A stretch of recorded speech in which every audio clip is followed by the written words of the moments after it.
Here on Truly Bedrock, we do things a little bit differently. You see, on this server, gold is money, which means we have the rare opportunity to become the central bank.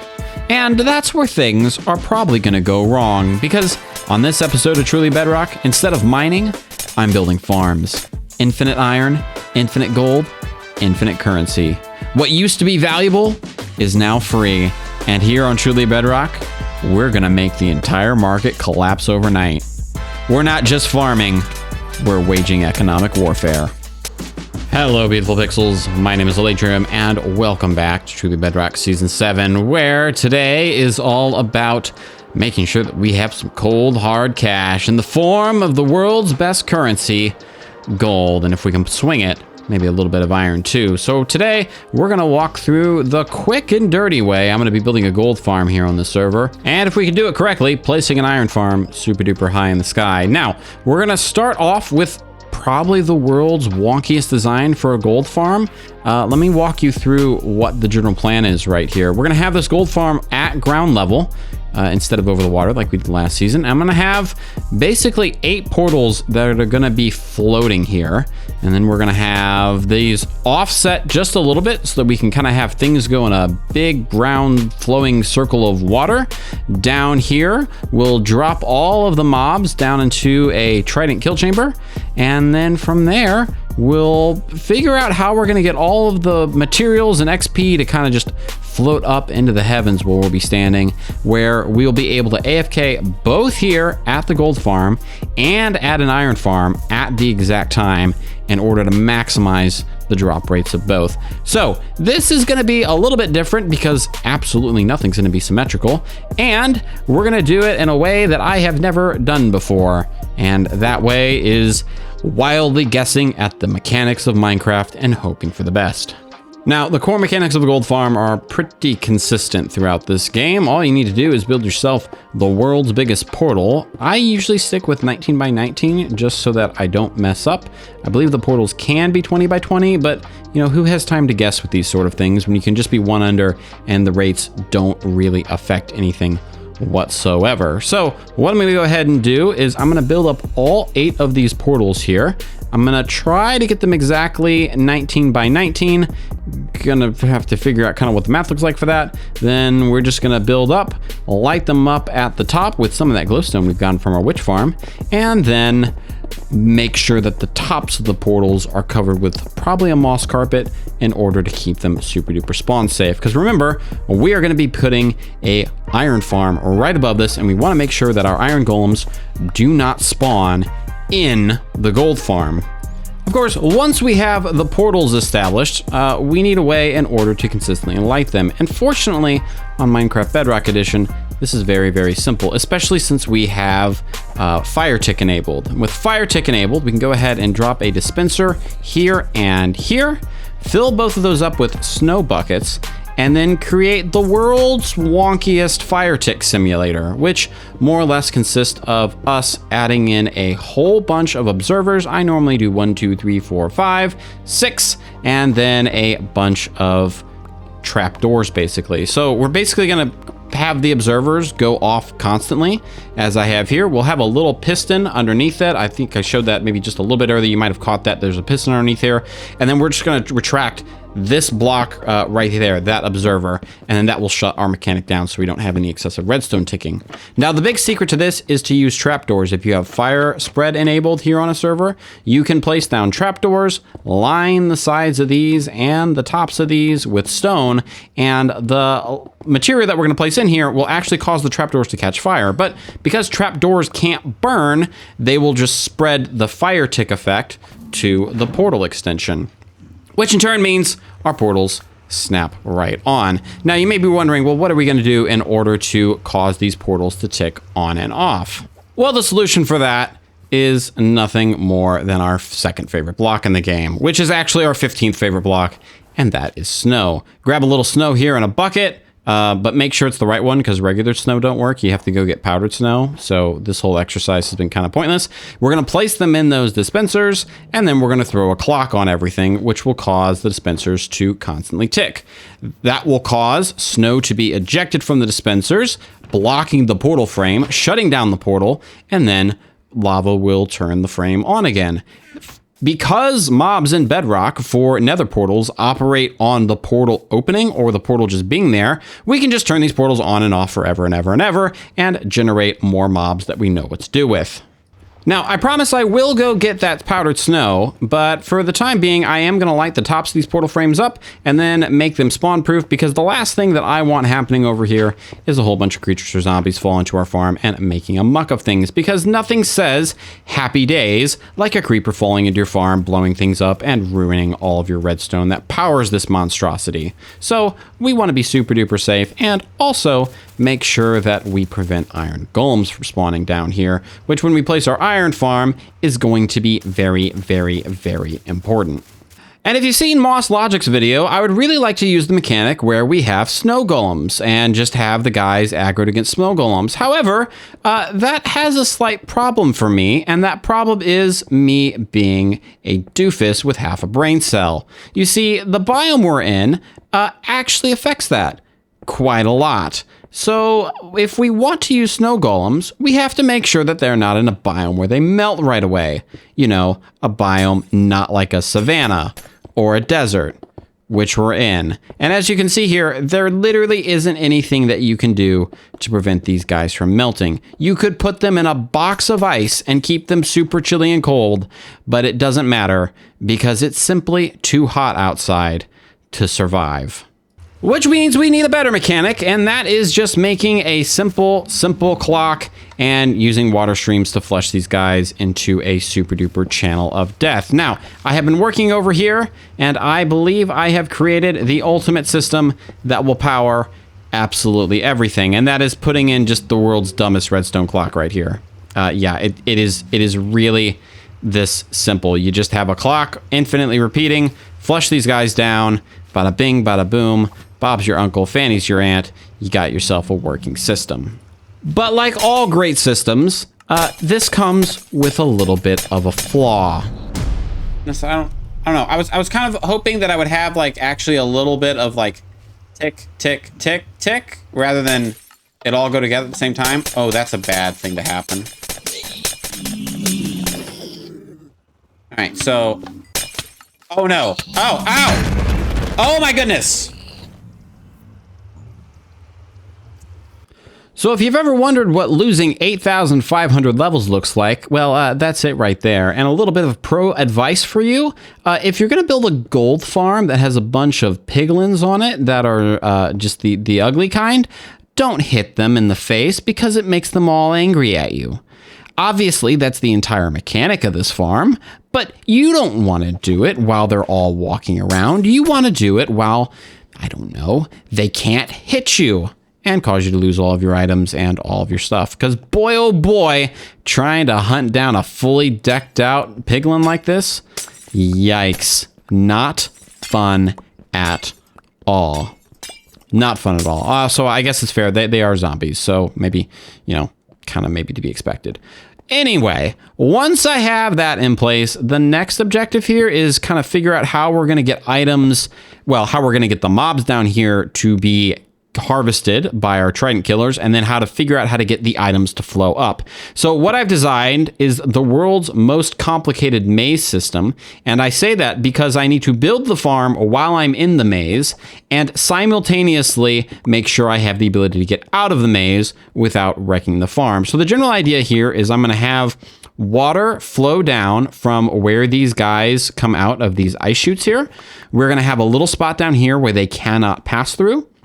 Well, except for the little ones and all the items that we harvest. And then we're going to have water flow so that they hit their heads kind of right at this top glass layer, get smacked in the head by the trident, die, lose all their items, have things fall down, and then we'll have channels that send the items upwards for us. So like the great companion to trident killers here in Minecraft Bedrock, we're going to use the second best thing in Minecraft, and that is bubble elevators up a giant glass tube. Yep. Every mechanic in this game can be boiled down to a little redstone clock, trident killers, and bubble elevators. It's literally every farm boils down to this, more or less. So with all of that set up, we now just need a way to have an AFK platform that we can stand on a pressure plate. It turns the portals on and off over and over and over again, and then has just a little bit of delay on turning the trident killers off, because if we turn the trident killers off right away, then we don't harvest the mobs after we shut down the portal. We want this to be a little bit safe and a little bit automatic for us. So basically, we have the world's most complicated clock system that has a delay for it. It's literally just a clock hooked up to an AND gate, hooked up to an input, hooked up to a piston with a block on it. That's really kind of all that really goes into this. If you want to see the specific details of what we did, one of the streams over on the YouTube channel and on Twitch has a more detailed explanation of this. That's probably going to be the best place to go and see it, because boy, oh boy, it took us a little while to figure out what this exact circuit needed to look like. And a little bit of redstone magic later, and boy, oh boy, isn't that just a delicious sight. Look at all of that XP going up water chutes. It is really, really fun. It is very, very laggy, so I'm probably going to need to figure out something in order to make the stuff work a little bit better. But we'll check this out, if I can land it. Okay, last rocket. Got to nail it this time. All of our items get flushed up here. We collect absolutely everything, and all of the mobs, the little baby ones, for instance, they perish. Well, they will perish as soon as I get Wither Roses. Right now, they're just going to basically camp out forever. But all of our items are going to get sorted. They go into compasters, what am I, an imposter? Auto composters, and they get turned into gold blocks for us. And bada bing, bada boom, will you look at that? Instant economy wrecking device built right here for your viewing pleasure. But you see, like every great wealth baron, I want to do more than just be unreasonably wealthy. No. You see, I want to eat too, because these are my last 36 pieces of pork chops. So we're going to make an iron farm simply by the fact that I'm going to throw a bunch of villagers up together in order to trade them for golden carrots, because golden carrots really are the only food that I'm interested in eating, to be totally honest. And to do that, well, we simply need to build a giant box in the sky that we funnel mobs down into and get our 3 favorite mobs: Pickles, Barnaby, and Dave. I think Dave's already over here. You see, I accidentally, well, maybe I didn't accidentally. I very, very intentionally allowed these guys to get infected so I can cure them. We're going to go ahead and make ourselves a few golden apples along with some potions of weakness, which we have been getting quite regularly from our other ghast farm. And we are going to go ahead and give these guys a quick little bath, wash out all that nastiness on them. Give them a few couple carrots. There you go, Dave. There you go, Pickles.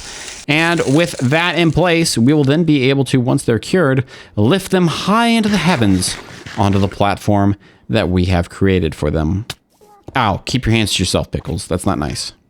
Now, I know what you're thinking. Alaydriem, are you really going to wreck your existing XP farm in order to move your ghast over and use it to bring these guys up? And you know what? I absolutely am going to do that. And fortunately, this is going to be very, very simple. You see, we just have to move this out of here, and then we'll be... Oh. I just realized I made a mistake and didn't lay down any track whatsoever, so now he's stuck in the farm. Ah. And now he's suffocating in a 1-block gap, and I don't have a tool. Oh, please don't die. Well, that was just sad and disappointing, wasn't it? I feel bad. I feel really bad right now.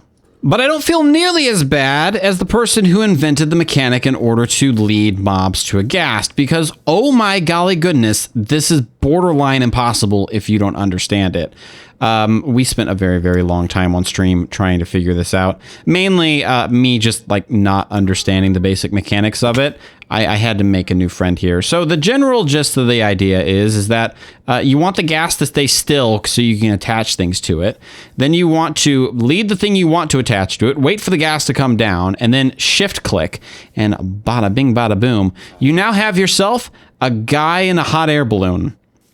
Yep. And our idea is we're going to get Barnaby, Dave, and Pickles once they're feeling a little bit better and lift them high into the heavens to be in their new home in the sky.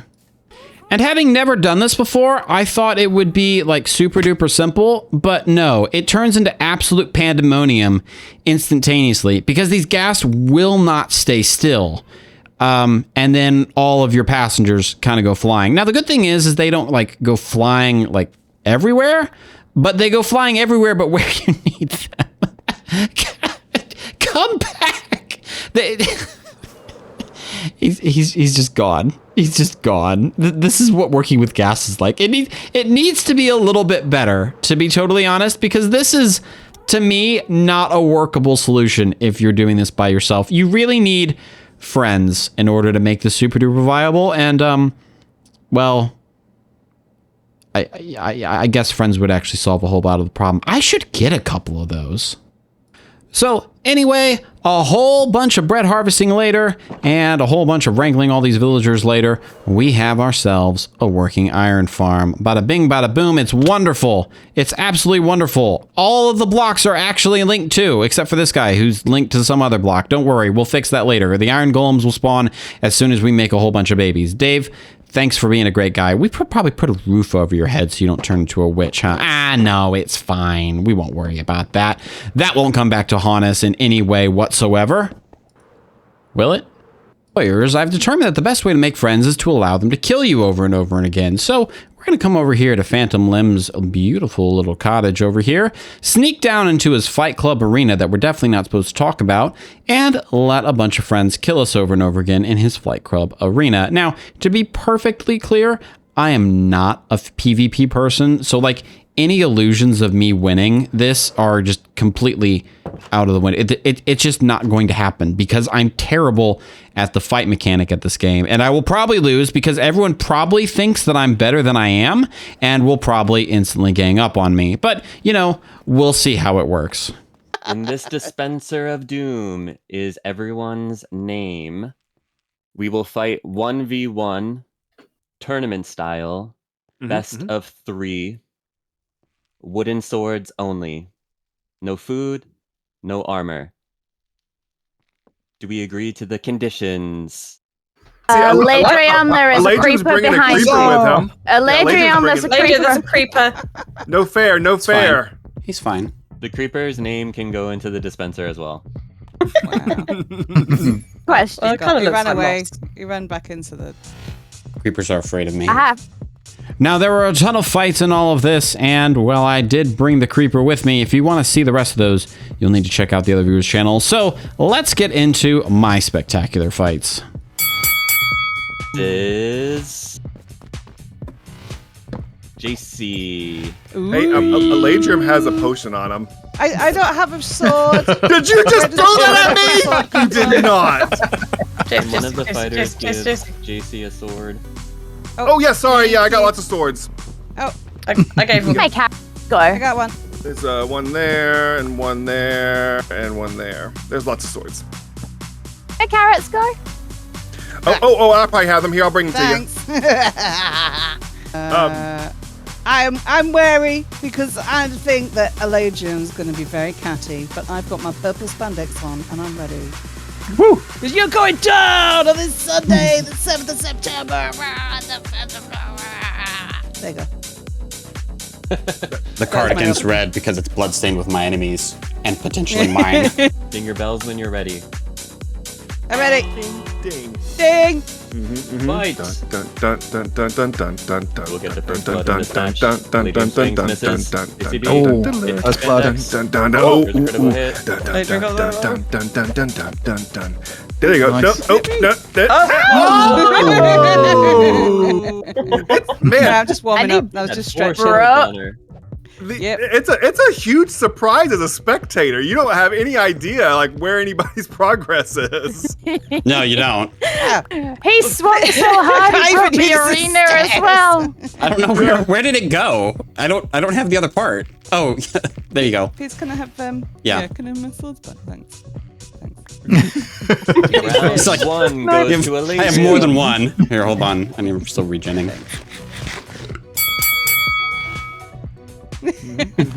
Just to stand there.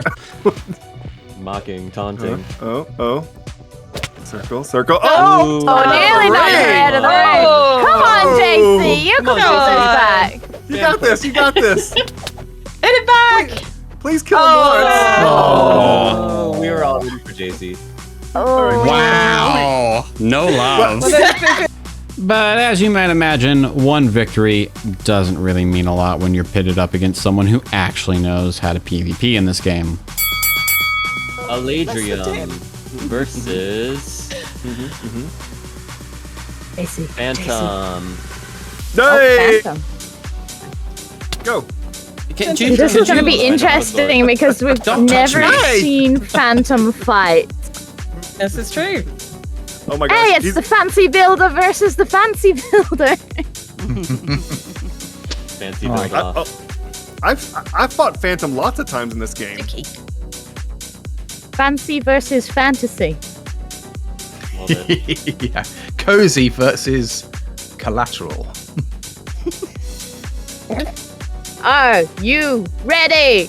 I hope you can see in the dark, Alaydriem, because you're about to see stars. Oh, well, you're about to see my thread count. It's going to go 1, 2, out. Oh my goodness. I gotta work on my smack talk. Yeah. Oh. Oh. Oh. No! Oh my goodness. I had half a Ouch. heart. I know. I thought I hit Six you. stars it is. I thought I hit you. Or you could probably kill me and speed it up. And you Does that count? I haven't got the food. No. You sure? Oh. Oh, You sure? that was quick. Oh, What? I wasn't even watching. It was over before I even... That was a regen reset. Oh, that was I a regen see. reset. Okay. You'll get a double. A 2 for His 1. head is so big. Round 2. Oh, I see. He didn't. Go, go, go. That's right. Oh. Oh, wow. That's a bit. Oh my gosh. Yeah, He's knockback my on that goal. sword. Oh. GG. He overextended there just a minute. The bat is missed in the what ring. The happened bat there. is There's in a the bat ring. in The the referee. ring. Bat in the ring. You're not eating cake. I was stuffing my face with Kate. I missed what happened. Well, see, this one bat each. flew into the ring and distracted Phantom, and then he didn't beat Alaydriem. The bat We is all the knew he would referee. score It's very Yeah, good. totally the bat. Oh, Ding hang on. ding. All the focus is on the cake. That's hilarious. Come on. No. You Cake got it, is Phantom. alive. You got it, Come Phantom. on. You They got might this, kill each Phantom. other. Come on. at the You same can time. get him. Yeah, he got Yay! Score again. Oh my gosh, that was so close. GG. I mean, oh, Alaydriem, I was totally rooting for you. I promise. Get out of here. Oh, this go. It's gonna be a breakup. Good job, Phantom. Best friends are we. With 1 win and 1 loss, I still have the opportunity to take things up a notch in the free-for-all match. Yeah, you guys know exactly how this is going to go. Who am I kidding? He is. He is. He's Oh, he's cheating. gonna do He's it. cheating already. That's a real crit right there. He's very keen to do this.